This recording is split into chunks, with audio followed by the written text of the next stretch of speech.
témoignage du frère Gustave a donné, mon voyage vers le royaume de Satan, le Pandémonium. Je vais témoigner comment je voyageais dans le royaume de Pandémonium, comment j'ai rencontré Lucifer, et les missions qu'il m'a données, et comment Jésus est intervenu pour me sauver. Dès le jeune âge en moi il y avait un désir en moi d'être riche et puissant, et d'être reconnu. J'avais un de mes collègues à l'école qui était déjà dans le mysticisme, je lui ai expliqué que je voulais rencontrer Lucifer, et que je essayais mais j'échouais. Il promit de m'aider, puis un jour il a fait un rituel et une prière magique, puis il a fait sortir une enveloppe et un papier blanc de sa poche d'une façon mystique, et il me dit, écris votre demande à Lucifer ici sur ce papier. J'ai donc écrit sur le papier blanc ce qui suit, Seigneur Lucifer, je demande de vous rencontrer. Mon collègue me rappela et dit vous devez signer la lettre. Je fis ce qu'il a demandé, puis il me dit demain matin, vous irez au cimetière local de Sapin, et vous allez enterrer cette lettre, et puis vous recevrez une réponse après une demi-heure.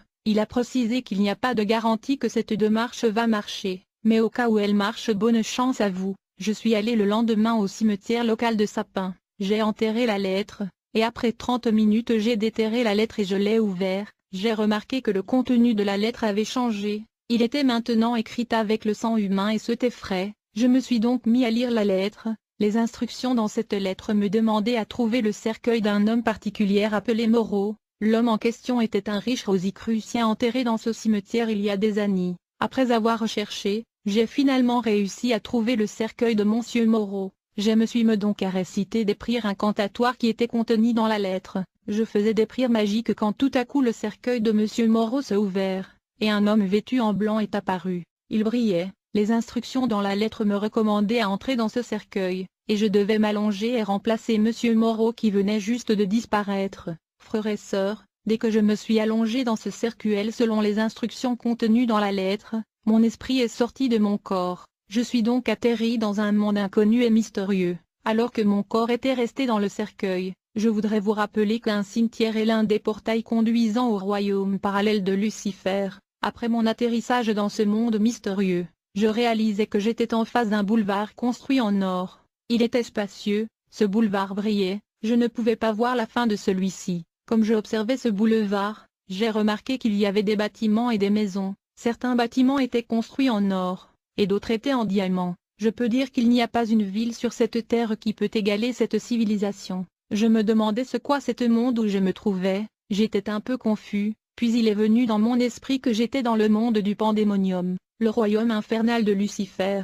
Dans ce monde inconnu et mystérieux il n'y avait pas de soleil, il n'y avait pas d'étoiles, il n'y avait pas de vent, il n'y avait pas de lune, le ciel était rouge-orange. Soudain j'ai vu des créatures apparaître devant moi, ils m'ont dit bienvenue dans notre monde, frères et sœurs. Quand j'ai levé la tête pour observer les gens qui m'accueillaient, j'étais terrifié et horrifié. Je compris que je me trouvais en face des démons. Ces entités étaient des mauvais esprits, ils étaient des démons hybrides. Quand j'ai observé le premier créature, j'ai remarqué que sa partie supérieure était un serpent et sa partie inférieure était celle d'une porc. Quand j'ai observé le second créature, j'ai vu qu'il avait la face d'un tigre, les jambes d'un homme. La troisième créature avait le corps d'un être humain et les jambes d'une vache. Je ne pouvais pas les regarder deux fois, j'étais effrayé. Quand ils ont remarqué que j'avais peur, ils m'ont dit de ne pas avoir peur. Ils me dirent monsieur, vous êtes celui qui voulait venir dans notre royaume. Puis ils ont pris un cheval, ils m'ont dit vous devez monter sur le cheval puisque nous devons voyager. Je monta donc sur le cheval et nous avons commencé notre voyage dans ce royaume mystérieux.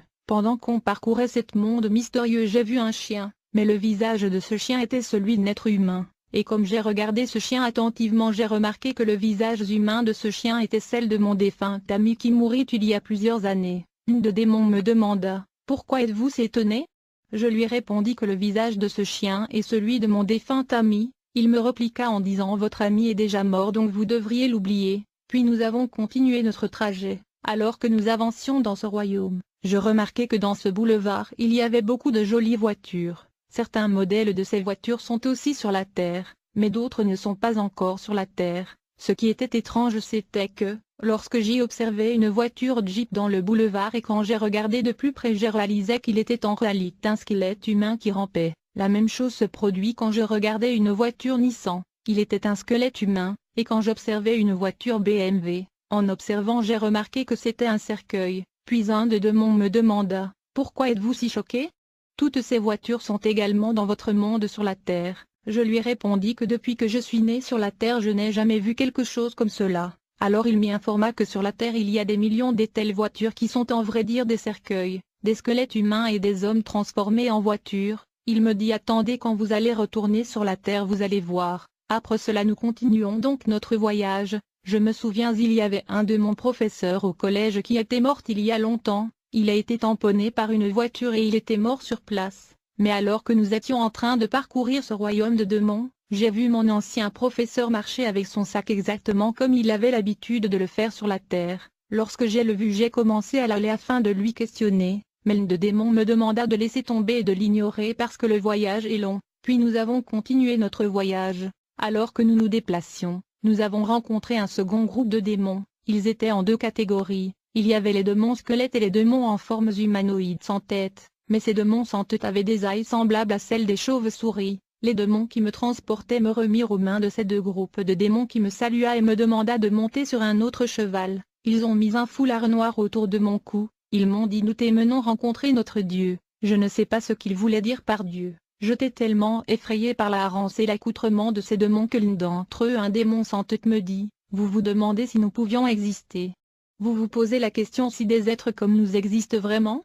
Mais je vous dis que sur la Terre il y a des millions et des milliards de nos semblables là-bas. Nous sommes dans votre monde sur Terre en plus grand nombre qu'ici dans notre dimension. Attendez comme vous allez repartir pour la Terre vous allez attester ce que je vous dis. Ici le démon vient de m'y informer qu'il y a beaucoup plus les esprits méchants sur notre univers que dans le monde de Lucifer.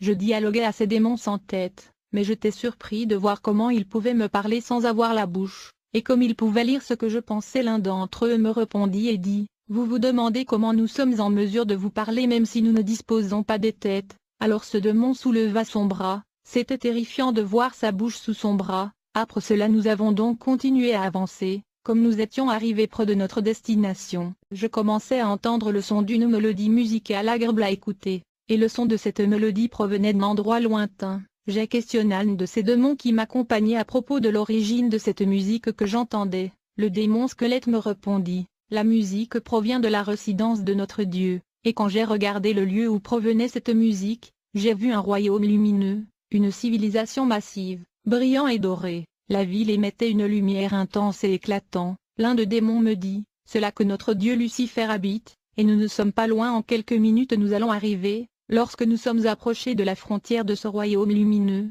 j'ai vu un ange brillant éclatant de lumière et vêtu de blanc. Il tenait une épée et il était assis sur un cheval blanc qui ressemblait à un cheval de gros traits. Puis tout à coup beaucoup d'anges sont apparus de nulle part. Ils étaient brillants et éclatants de lumière. Ils me saluaient et me dirent, « Bienvenue dans notre royaume. » Alors les démons me remirent aux mains de ces anges déchus. Un de ces anges me dit, « Votre venue ne fut pas sans difficulté car il y avait une résistance, puisqu'il n'est pas donné à tout le monde de venir dans notre royaume comme ça, mais ça va maintenant. » L'ange me dit, « Comme vous allez rencontrer et voir notre Dieu vous êtes appelé à devenir grand. » Puis un ange amena un cheval blanc pour moi pour que j'entre dans le royaume de Lucifer. Et quand nous sommes entrés dans le royaume de Lucifer, il y avait de la musique incroyable, et il y avait des milliers et des milliers d'anges brillants et éclatants. Après avoir parcouru une distance, je fus présenté à Lucifer. L'ange dit, « Voici notre Dieu. » Comme j'ai observé Lucifer et j'ai remarqué qu'il était extrêmement beau, son côté gauche était sombre mais son côté droit brillait, son visage était beau, il me regarda et sourit. Puis il me dit, « Cher Gustave, bienvenue dans mon royaume. Je sais que vous avez beaucoup de questions, mais présentez-vous d'abord et dites-moi ce que vous voulez. » J'étais sur le point de parler lorsqu'il m'y interromput et me dit, « Ne dis rien, je sais pourquoi vous êtes ici, je vais vous donner une mission sur la terre. Si vous parvenez à réussir alors je vais vous donner au-delà de ce que vous êtes venu me demander. » Puis Lucifer dit, « Je sais que vous avez beaucoup de questions à propos des créatures et des démons que vous avez vus ici. Mais la vérité est qu'il y a beaucoup plus de démons sur terre qu'ici dans mon royaume, parce que la terre est leur base et le lieu de travail. » Je lui répondis que je n'ai jamais vu ces êtres sur la terre. Puis Lucifer me dit, « Je vais vous donner une mission sur la terre, mais d'abord je vais vous donner une vision spirituelle pour vous permettre de voir au-delà de vos yeux optiques. Je vais aussi vous donner une catalogue incantatoire de la prière magique. La mission que je vais vous confier va consister à détruire les œuvres du grand maître. » Dans le royaume de Lucifer il ne prononce pas le nom de Jésus-Christ, il se réfère à lui comme grand maître. Pour cette mission Lucifer a dit qu'il a alloué 2000 démons forts pour moi, parce qu'il y a deux types de démons. Il y a les démons faibles que vous pouvez expulser facilement, mais les démons forts ne sortent que par après des jours de jeûne et des prières, et un délivrance fort. Alors Lucifer m'a donné un de son secrétaire, un assistant, et mon propre secrétaire. Il dit je vous envoie en mission mais d'abord je vous donne une vision spirituelle pour voir les vraies réalités des mondes invisibles que l'homme ordinaire ne peut pas voir. Un catalogue magique des prières mystiques. Votre mission sur Terre est de détruire le travail de l'autre là qui nous oppose. Si vous réussissez je vais vous donner beaucoup plus que ce que vous me demandez. En effet j'avais demandé à Lucifer le pouvoir et le travail selon les instructions de mon ami. Puis Lucifer me dit je vous donne 14 jours pour accomplir cette mission. Il insista en me disant vous devez réussir cette mission. Après cela je suis parti. J'étais accompagné par ces démons, tandis que nous étions en route vers la planète Terre. L'un des démons qui était secrétaire de Lucifer me dit, le maître Lucifer voulait dire 3 jours au lieu de 14 jours. Nous avons donc 3 jours pour remplir cette mission. J'ai tenté de contester ce démon puisque Lucifer avait dit 14 jours mais en vain. Alors que j'étais dans le royaume de Pandémonium, tout le monde y compris ma famille et amis ont été ensorcelés d'ignorer mon absence. J'ai passé 2 semaines dans le royaume de Lucifer, je veux dire 2 semaines en temps terrestre, loin de la terre, mais 1 mois selon le temps luciférien. Pendant que j'y étais mon corps était toujours allongé dans ce cercueil dans le cimetière. C'était mon esprit qui était sorti de mon corps et voyagea dans le monde de Satan alors que mon corps resta allongé dans le cercueil.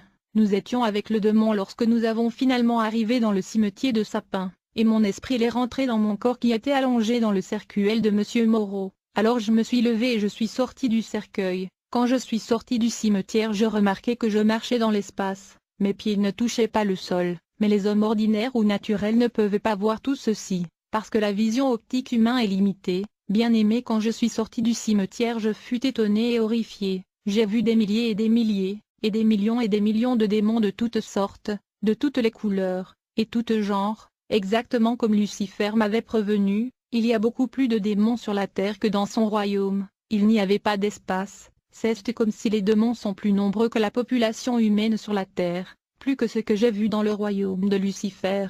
J'ai compris maintenant quand Lucifer et les démons me disaient qu'il y avait beaucoup plus de mauvais esprits sur la terre que dans son royaume, et que la terre est leur champ de travail. L'un de mes secrétaires démons me dit, ces entités sont nos anges, mais ces êtres humains naturels sont incapables de les voir. Pour être en mesure de voir nos anges tu dois avoir la vision spirituelle, comme celle dont le maître Lucifer vous a donnée. Quand nous sommes allés autour du boulevard principal de la ville, j'étais horrifié et étonné. Chers chrétiens, je veux vous dire de ne pas être attirés et impressionnés par les choses matérielles que vous voyez dans ce monde, parce que si jamais Dieu ouvre vos yeux, vous serez horrifiés. Laissez-moi vous dire, chrétiens, vous ne devriez pas envier les voitures que vous voyez dans ce monde, parce qu'ils ne sont pas ce que les yeux ordinaires sont en train de voir, ils sont autre chose. J'ai regardé les voitures qui roulaient dans le boulevard et j'ai constaté que ces voitures dans le boulevard étaient des cercueils, des squelettes humains qui rampaient. Certaines voitures sont des êtres humains. Les concepteurs de ces voitures sont constamment en mode incantatoire dans le cimetière, les rivières, les toilettes, car ce sont des portails vers le royaume parallèle de Lucifer. Quand j'étais dans le royaume de Lucifer, il y avait un code qui signifiait que du mois de septembre au mois de décembre, la plupart des voitures venues de leur civilisation doivent être détruites par accident, de sorte que Lucifer et les démons peuvent recueillir le sang humain. Le royaume du diable a constamment besoin du sang humain. Voilà pourquoi vous devez toujours prier Dieu pour vous donner une voiture normale, et non pas celle du royaume de Lucifer, car ils sont des humains, des squelettes et des cercueils. Comme nous continuons à marcher dans la rue, lorsque tout à coup je vis un homme de loin. Il était habillé de feu et de la lumière. Il y avait un ange avec une épée massive autour de lui. L'homme avait une étoile brillante sur son front, et une aura de lumière comme une couronne au-dessus de sa tête. J'ai demandé à un démon secrétaire, qui est cet homme émettant de la lumière? Le démon me dit, oui, ce sont les gens que nous combattons, nous sommes en guerre contre eux. Cet homme qui vient là est notre ennemi. Il est l'un des disciples du grand maître Jésus-Christ. Puis le démon me dit, nous gardons toujours une distance de 30 mètres avec eux, et nous nous écartons sinon nous pourrions être en danger, parce que la lumière et le feu peuvent nous détruire. J'ai dit à ces démons, êtes-vous fous ou quoi? J'ai dit nous sommes beaucoup plus puissants que lui, et nous sommes plus nombreux. J'ai dit cet homme ne peut rien faire contre nous. Puis mon secrétaire le démon me répondit, oui nous avons le pouvoir mais à moins que la lumière et feu soient éteints il n'y a rien que nous pouvons faire contre cet homme. Même si nous sommes nombreux nous pouvons pas lui vaincre tant que la lumière et le feu lui couvrent. J'ai insisté que nous sommes plus forts que cet chrétien-là et je proposa même au démon de le tuer comme j'étais motivé. mais le démon me dit clairement que, si nous osons attaquer ce chrétien il va nous détruire tous bien que nous sommes nombreux. Il faut d'abord éteindre la lumière et le feu en lui, alors nous pouvons faire quelque chose contre lui, sinon il va nous détruire. Bien que nous sommes nombreux, nous allons donc nous écarter. Nous avons ensuite changé la direction. J'étais un peu perturbé par cet incident, puis nous sommes arrivés sur le lieu de notre mission. C'était une convention chrétienne avec le thème « Comment détruire les œuvres du diable ». Il y avait beaucoup de gens. Nous avons décidé de nous positionner au-dessus d'un grand bâtiment supermarché populaire. Dans la province du Katanga, le bâtiment était opposé à l'endroit de cette convention chrétienne. Quand nous étions au-dessus de ce bâtiment, j'ai vu 4 types d'êtres humains. Alors le secrétaire de Lucifer m'a expliqué que, le premier homme qui est noir est juste un être humain naturel. Le démon a dit que l'homme naturel est dans notre camp, et tout sur lui est dans notre base de données. Nous n'avons pas de problème avec lui car il nous appartient. Le deuxième homme qui ressemble à un animal est aussi un être humain ordinaire. Il est appelé l'homme animal, car sa forme est comme celle de notre démon qui influence son mode de vie. Il est l'homme animal et il nous appartient aussi. Mais le troisième homme que j'ai vu avait le sceau du nom de Jésus-Christ gravé sur son front. Le démon m'a prévenu de ne pas prononcer le nom de Jésus-Christ qui est imprimé sur leur front de ce troisième catégorie d'hommes. Il me dit que ce nom Jésus-Christ écrit sur son front est le résultat d'une alliance ou un pacte entre le chrétien et son maître. Dès le moment où un être humain décide de recevoir Jésus-Christ dans sa vie comme Seigneur et Sauveur, et il se fait baptiser, il conclut donc un pacte ou une alliance avec le Fils de Dieu.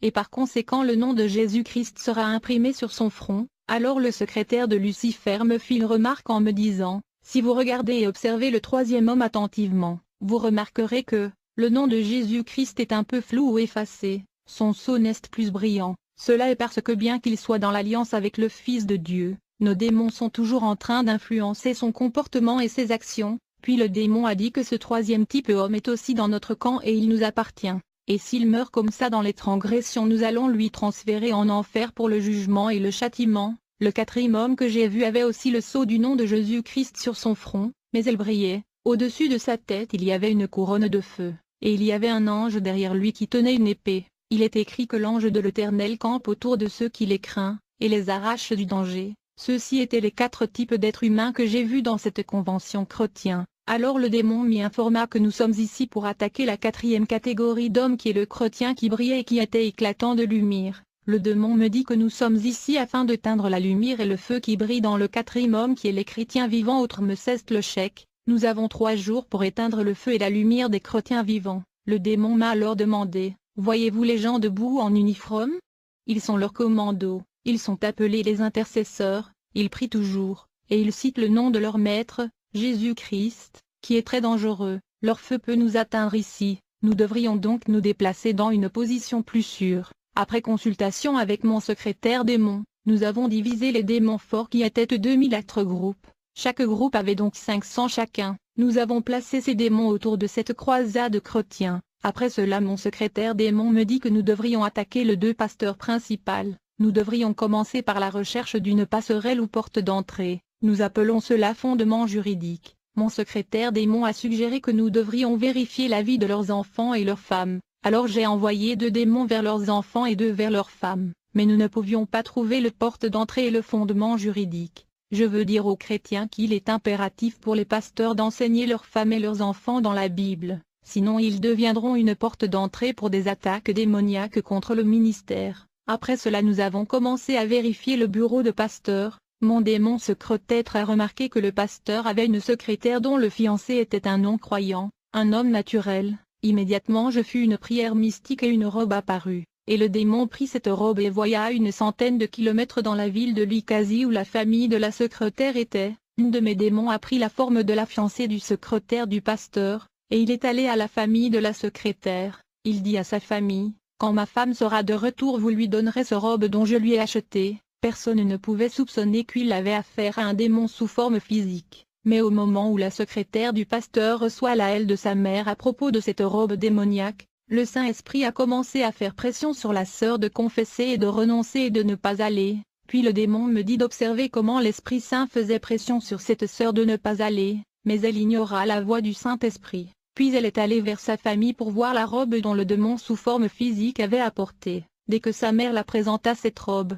l'Esprit Saint continuait à mettre pression à la sœur de ne pas la toucher. mais elle ignora l'Esprit Saint. Il y a 5 démons que le monde de ténèbres utilise très souvent, qui sont le démon de l'envie, le démon de la curiosité, le démon de l'avidité, le démon de la négligence et le démon de la paresse. Au moment où la sœur a touché cette robe, elle a ouvert la porte d'entrée. Nous avons eu une raison juridique pour entrer dans sa vie. Je vis la couronne de feu au-dessus de sa tête disparaître. L'ange la laissa. La lumière du sceau de l'alliance de Jésus-Christ sur son front était éteint. Sa puissance a disparu. Puis le démon me dit, vous voyez la façon d'éteindre leur feu. Nous faisons ces trucs contre eux et qu'elle marche. Et le démon me dit, comme elle a désobéi l'Esprit Saint qui est l'esprit de son maître, son âme est déjà en enfer en dépit du fait qu'elle est en vie sur la terre. Si elle meurt maintenant, elle sera transportée en enfer, parce qu'elle nous appartient maintenant, à moins qu'elle avoue et confesse ses péchés. Mais comme elle a ouvert la porte, j'ai envoyé un démon fort de l'immoralité sexuelle et le démon de l'orgueil, et j'ai aussi envoyé dans son corps le démon de la prostitution. Elle était maintenant habitée par des démons forts qui vont commencer à influencer sa vie, même sa toilette, son habillement et son accoutrement. Et quand cette sœur est venue à l'église, même les intercesseurs la convoitaient, et quand les intercesseurs la convoitaient, les démons forts commencèrent à entrer en eux. Après cela, elle est allée au bureau du pasteur. Quand le pasteur l'a vue, l'Esprit Saint a commencé à lui dire de renoncer, mais quand le pasteur la regarda pour la 2e fois, c'était avec les yeux de la convoitise, il ouvra la porte d'entrée, puis nous avons lancé un démon de la fornication en lui. Le pasteur a alors commencé à fantasmer cette sœur, puis ils sont tombés dans la fornication. Alors mon secrétaire démon a dit que nous avons accompli avec succès mission en 3 jours,